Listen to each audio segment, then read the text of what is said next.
დღეს რაც მთავრობის ხდომაზე ჩვენ ვიხილეთ, ის ბელეტრისტიკა, რაღაც ერთგვარი გამოხმაურებაც იყო ჩვენი პარტიის ძლიერი საქართველოს ლელოს გუშინდელ განცხადებაზე და ინიციატივაზე, უბრალოდ ეს იყო ის პასუხი, რომელსაც ამდენი წელია ქართული ოცნება თავს ახვევს საზოგადოებას თავისი პოპულისტური პროპაგანდით 2020 წელს უნდა შემოსულიყო პირველი გემი ანაკლიის სპორტში.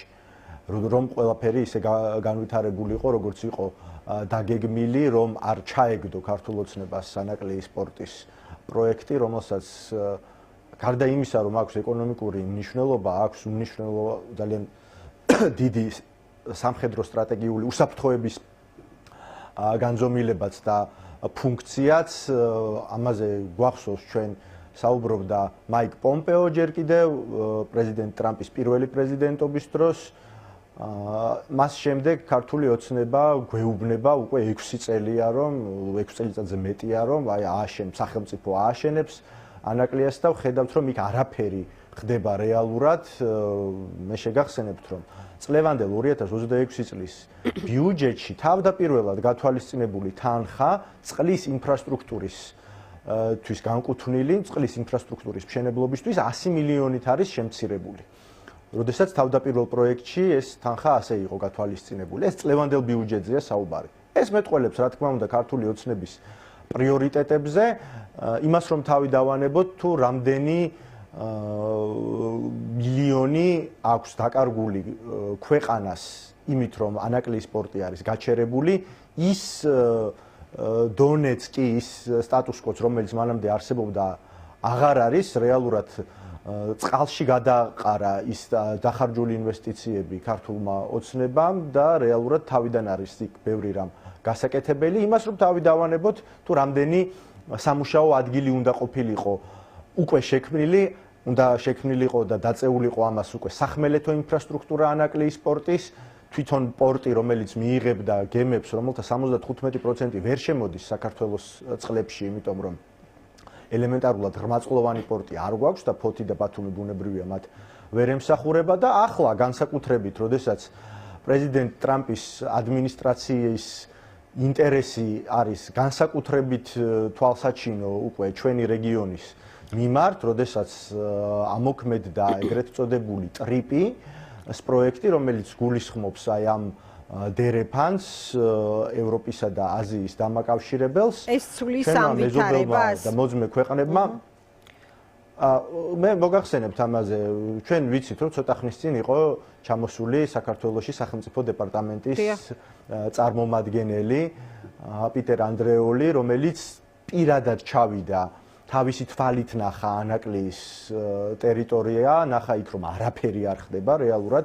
ესეც არის ბუნებრივია ამ ინტერესის გამოვლინებაც, რომელიც საბედნიეროდ აქვს ამერიკის შეერთებულ შტატებს და ჩვენს დასავლელ პარტნიორებს ჩვენი რეგიონის მიმართ. ჩვენი ადგილმდებარეობა არის ის მთავარი ხელმოსაჭიდი, რომელიც შეიძლება ჰქონდეს ჩვენს ქვეყანას განსაკუთრებით აი ამ პერიოდში და ამ გეოპოლიტიკური არქიტექტურული ცვლილებების დროს, როდესაც სომხეთმა და აზერბაიჯანმა ჩვენმა მოძმე მეზობელმა ქვეყნებმა მოახერხეს ის, რომ ჯერ ერთი დასრულებული იყო მათი 10 წლეულების მანძილზე არსებული კონფლიქტი და ისევ პრეზიდენტ ტრამპის პირადი ძალისხმევით და მისი მედიატორობით, მისი ფასილიტაციით და მოახერხეს ის, რომ ორივე ქვეყანა არის დღეს სტრატეგიული პარტნიორი როგორც ერთმანეთის, ასევე ამერიკის შეერთებული შტატების და ეს დერეფანი ერთ-ერთი ტოტი, რა თქმა უნდა, გაივლის სომხეთზე. ჩვენთან რა ხდება? ჩვენ გვაქვს იმისი შესაძლებლობა საბედნიეროდ, რომ გქონდეს შავი ზღვის მეშვეობით და ანაკლიის სპორტის მეშვეობით ერთგვარი კარიბჭე ამ დერეფნისა, ამ მარშრუტისა, იმიტომ რომ თვითონ ეს ტრიპი არის პრეზიდენტ ტრამპის სახელობის მარშრუტი საერთაშორისო მშვიდობისა და კეთილდღეობისათვის და სწორედ ამის მონაწილე უნდა გახდეს საქართველო და გახდებოდა იმ შემთხვევაში, თუ მას ეყოლებოდა ეროვნული პასუხისმგებლობიანი ხელისუფლება და არა ქართული ოცნების რუსული რეჟიმი. აი რას ნახავთ ამის შემდეგ თქვენი განცხადებების თქვათ ანაკლიასთან მიმართებით არაერთი ბრალდების ადრესატი ყოფილა ქართული ოცნება ამ კონტექსტში ისაუბრეთ ახლა თქვენ ანაკლის სპორტზე კონკრეტულად თუმცა ძალიან ბევრი ანალიტიკოსი და ამ სფეროს სპეციალისტი ყველა თქვათ იგივე ალიევის ვიზიტი ხო აი რაღაც თქვენს ახსენეთ დეპარტამენტის წარმომადგენლების ჩამოსვლა ის რუბიოს ზარი იქნება თუ სხვა საკითხები ამბობს რომ რაღაც ერთ დიდ სურათში უნდა იყოს ეს საკითხები განხილული. აი თქვათ ახლა პოლიტიკურ ჭრილში რო შევხედოთ ამ საკითხს, აი დღეს გაკეთებული კონკრეტულად განცხადება ირაკლი ყობახიძის სახელმწიფო იღებს პასუხისმგებლობას უმოკლეს დროში, თქვათ შემცირებული უფრო თანხებით, უფრო ეფექტურად ჩვენ ამას ვიზამთ. აი რა ტიპის სურათზე მიუთითებს? აი უფრო სიცხადე რო შევიტანოთ ამ ვითარებაში. როგორ ფიქრობთ? აი როგორ შეიძლება განვითარდეს მოვლენები, ასევე იმის გათვალისწინებითაც, რომ აი მაგალითად ასევე არაერთი ანალიტიკოსის რწმენა ესეთი, რომ აი ალიევის ერთ-ერთი მნიშვნელოვანი გზავნილი სწორედ ასევე დაალაგებისკენ მოწოდება შეიძლებოდა ყოფილიყო და ამ ტიპის გზავნილის გადმოცემა. რა შეგიძლიათ თქვათ და ამ კონტექსტში აი ანაკლის სპორტის საკითხის ფასი რა არის?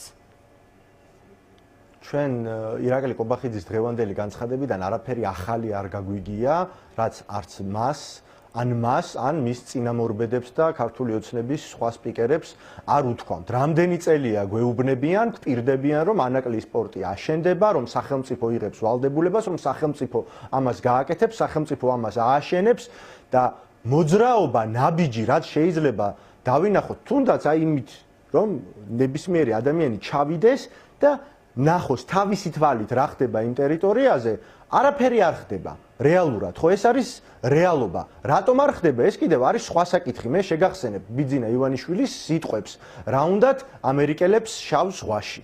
შესაბამისად, არაფრის ბოლოდინი ჩვენ არ უნდა გქონდეს მარტო ირაკლი ყობახიძის სიტყვებიდან, თუმცა ბუნებრივია, როდესაც არსებობს ასეთი ინტერესი ჩვენი დასავლელი პარტნიორების, როდესაც გააქტიურებული არის, ხო, და უკვე მსვლელობა აქვს მიცემული იმ პროექტებს, რომელიც არის ჩვენს რეგიონში, ისევ და ისევ, მაგალითად ეს ტრიპი. ამ შემთხვევაში, რა თქმა უნდა, ერთი მხრივ არის გულდასაწყვეტი, რომ ქვეყანას უნიკალური შანსი დააკარგინა ქართულმა ოცნებამ ამდენი წლის განმავლობაში, უკვე 6 წელი ეს ყველაფერი უნდა ყოფილიყო გამართული და უკვე ამოქმედებული მარშრუტის შემადგენელი ნაწილი და საქართველოს იქნებოდა სულ სხვა პოზიციაში, სულ სხვა უპირატესობა ექნებოდა ახლა ჩვენს ქვეყანას, როგორც უსაფრთხოების, ასევე ეკონომიკისა და ინფრასტრუქტურის თვალსაზრისით. თქვენ ამბობთ, რომ ეს არის მომიჯნავე პრობლემები არ გვექნებოდა. ეს არის მორიგი ფუჭი განცხადება და აი რაზე არის ის მაშინ გათვლილი და რაზე არის ორიენტირებული? თქვენ ახსენეთ ივანიშვილის ეს ცნობილი ფრაზა, რა უნდათ ამერიკელებს შავ ზღვაში, ხა გამახსენდა რომ რამდენიმე დღის წინ პაპუაშვილი ესე განმარტავდა, რომ ეს გამონათქვამიო შეეხებოდა იმას, თუ რამდენად ექნებოდათ ამერიკელებს შავ ზღვაში ინტერესი და გამოჩნდა კიდეც რომ ინტერესი ჩვენ მათ ვერ გავუღვივეთ, ხო? გემახსოვრებათ ალბათ ამ ტიპის გამოხმაურებაც ვნახეთ ქართული ოცნების ერთ-ერთი ლიდერის მხრიდან. ხო, აი ახლა ვთქვათ, აი მაშინ ეს მიუთითებს რაღაც მკაფიობაზე, ვთქვათ, ოცნების არ ვიცი კურსის იქნება თუ იზულების ამ პროცესში აქვს, ვთქვათ, ეხა ოცნებას იმდენი, ვთქვათ, რესურსი, რომ ვთქვათ, ტყუილი, ვთქვათ, განცხადება გააკეთოს ამ თემაზე. ანუ ეს როგორ დამტკიცდება, გიორგი, რომ უბრალოდ იქ არაფერი არ განახდება და არ დაიწყება და ამით მივხვდებით, რომ ეს მორიგი ფუჭი გასროლილი დაპირებაა? ქართულ ოცნებას ტყუილის რესურსი ჯერ ერთი ყოველთვის აქვს, ეს მის ბუნებაში და პოლიტიკურ დნმ-ში დევს, ეს ერთი. მეორე, პაპუაშვილის ეს განმარტება ერთი იმას ცხადყოფს, რომ ასეთი რამ ბიძინა ივანიშვილმა ნაღდად თქვა მამუკა ხაზარაძესთან საუბარში და დაადასტურა კიდევ ერთხელ პაპუაშვილმა და ახსნა სრულიად არალოგიკურად, რომ თურმე ვერ დააინტერესეს ამერიკელები ანაკლიაში ინვესტირებით. მაშინ, როდესაც ინვესტორები იყვნენ ამერიკელებიც, ევროპელებიც ინვესტიციის გარკვეული ნაწილი უკვე გაკეთებული იყო, ისინი მოითხოვდნენ სახელმწიფოსგან უბრალოდ გარანტიას, რომ არ მომხდარიყო ის, რაც მერე შემდეგ რეალობაში მოხდა და ყველაფერს რომ თავი დავანებოთ არათუ ამერიკელი ინვესტორები, ამერიკის სახელმწიფო მდივანი მაიკ პომპეო საუბრობდა ამაზე, რომელიც საქართველოში იყო მაშინ ჩამოსული, ზოგადად ამერიკის შეერთებული შტატების ინტერესი რომ არის ეს ცხადია ამერიკის მიმართ, ანაკლიის მიმართ და ამ დერეფნის მიმართ, მაგრამ უშუალოდ პრეზიდენტ ტრამპის და მისი ადმინისტრაციის ინტერესი რომ არის, გამოჩნდა მისი პირველი პრეზიდენტობის დროსაც,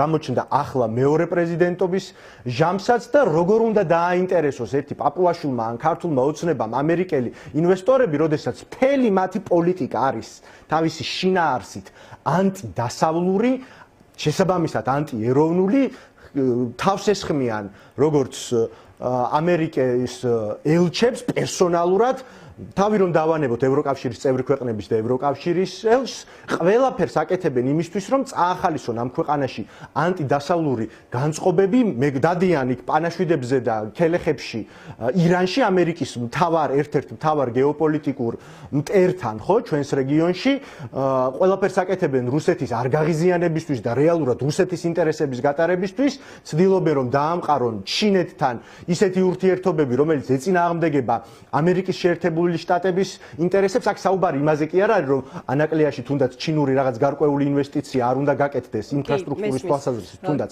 აქ საუბარი არის იმაზე, რომ ამ პორტს აქვს სულ სხვა დანიშნულება და განზომილება გარდა ეკონომიკურისა, მასაც პოლიტიკური და უსაფრთხოების დანიშნულებაც და ამის ფონზე არის სასაცილო პაპუაშვილის განცხადება, თითქოს ვერ დააინტერესეს ამერიკელები ანაკლია, როდესაც გააქციეს. გიორგი, თუმცა აქვე უნდა გავიხსენოთ, რომ აი ყველა ნაბიჯის შემდეგ, ეხლა რომელიც მათ შორის თქვენ ჩამოთვალეთ, ჩვენ პერიოდულად გვესმოდა, თუ ოცნების სამი გამოხმაურება არსებობს დეპარტამენტის მხრიდან ოცნების მისამართით, რომ მათ იცოდნენ რა ნაბიჯები უნდა გადაედგათ ამ ვითარების შესაცვლელად, ხომ?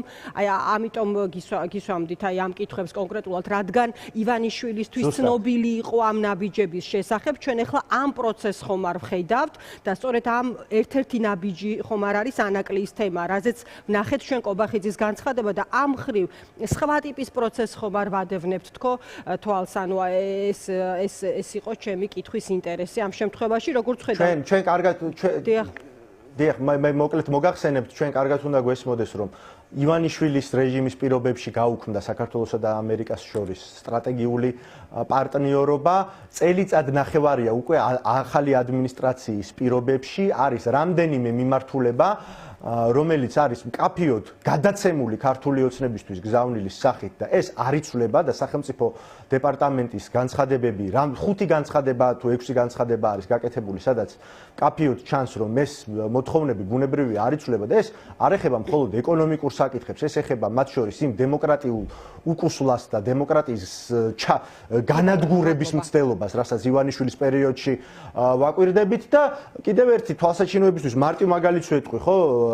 როდესაც საქართველოს თვალი უჭირავს რაღაც არაბულ გაუმჭვირვალე ინვესტიციებზე და აქვე მეზობელ სომხეთში, როდესაც ვხედავთ, რომ NVIDIA დასახლებას აკეთებს, მსოფლიო გიგანტი ამერიკული ტექნოლოგიის კომპანია, მაშინ როდესაც სომხეთი ახლა სულ ცოტა ხანში ერთ თვეში უმასპინძლებს ევროკავშირის პოლიტიკური გაერთიანების სამიტს, მერვე სამიტს, მაშინ როდესაც უკვე საელჩოები გადააქვთ ჩვენი ქვეყნიდან ნატოს წევრ ქვეყნებს, ხო, ეს ყველაფერი მე მგონი არის ნათელი მაგალითი დადასტურება და სიმპტომი იმისა, როგორ დგამს ნაბიჯებს ამერიკისა და დასავლეთის მიმართ ქართული ოცნება.